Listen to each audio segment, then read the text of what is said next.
వెళ్ళారు. ఇది అక్కడ ఒక జరిగినటువంటి చర్చ. ఇక రెండవది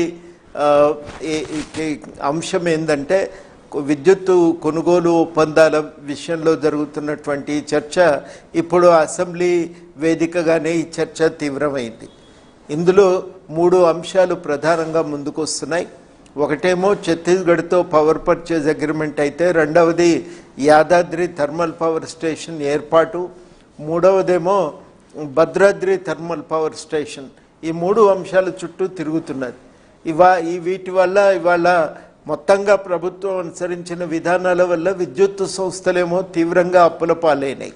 ఆ అప్పుల పాలైనటువంటి విద్యుత్తు సంస్థలను ఇవాళ వారసత్వంగా ఈ ప్రభుత్వం తీసుకుంది. కాబట్టి ఈ ప్రభుత్వం మొత్తంగా విద్యుత్తు రంగం మీద ఒక వైట్ పేపర్ని, శ్వేతపత్రాన్ని కూడా విడుదల చేసింది.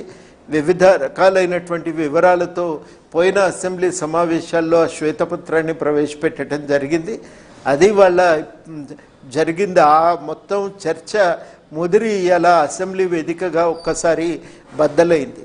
తనను తాను కాపాడుకోవటానికి ఆత్మరక్షణతో భారత సభ్యులు అసెంబ్లీ వేదికగా మరొకసారి దాడికి దిగితే, ఇటువైపు ప్రభుత్వం కూడా జరిగిన నష్టాలను దాచిపెట్టడం ఎందుకు అని చెప్పి వాళ్ళు కూడా గట్టిగా దానికి సమాధానం చెప్పే ప్రయత్నం చేసినారు.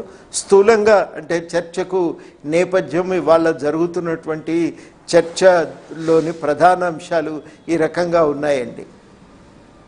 రైట్. అంటే కోదండరావు గారు, ఇక్కడ ఇంకొక అంశం కూడా ఉంది.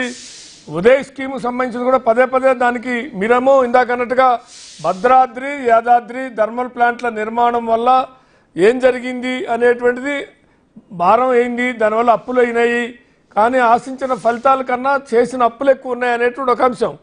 రెండో అంశము ఉదయ్ స్కీముకు సంబంధించిన అంశం చర్చ జరుగుతుంది. మేము మోటార్లకి మీటర్లు ఒప్పుకోలేదు అని.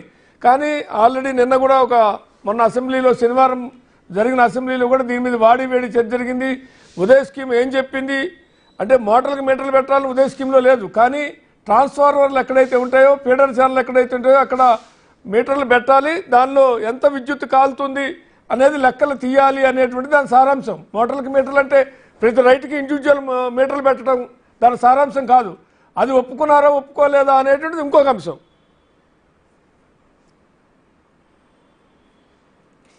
వాస్తవానికి ఒప్పుకున్నారు.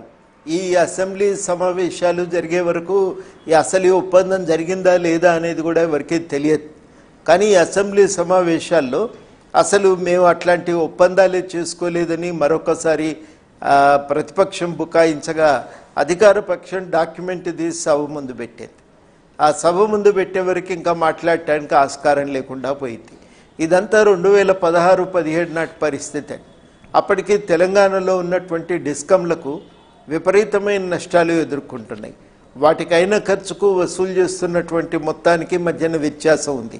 5-6 వేల కోట్లు వసూలు చేస్తున్నారు, ఇంకా అంతకంటే ఎక్కువ ఖర్చు అవుతుంది. అప్పటికి డిస్కంలు ఎదుర్కొంటున్నటువంటి నష్టాలు ఏమో 10,000 కోట్లు ఉన్నాయి.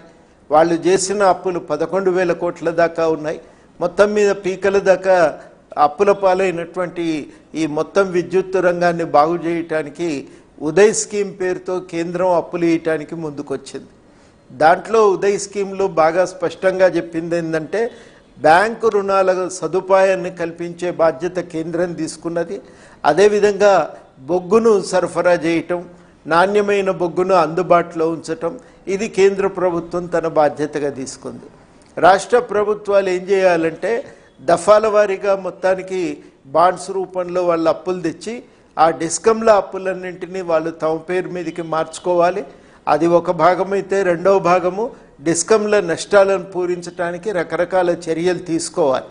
అందులో సరిగ్గా వసూలు చేయటం, ఇవన్నిటితో పాటు ఒక కీలక అంశం ఏముందంటే వ్యవసాయంలో రంగానికి చేస్తున్నటువంటి సరఫరాను సరిగ్గా లెక్కగట్టాలి.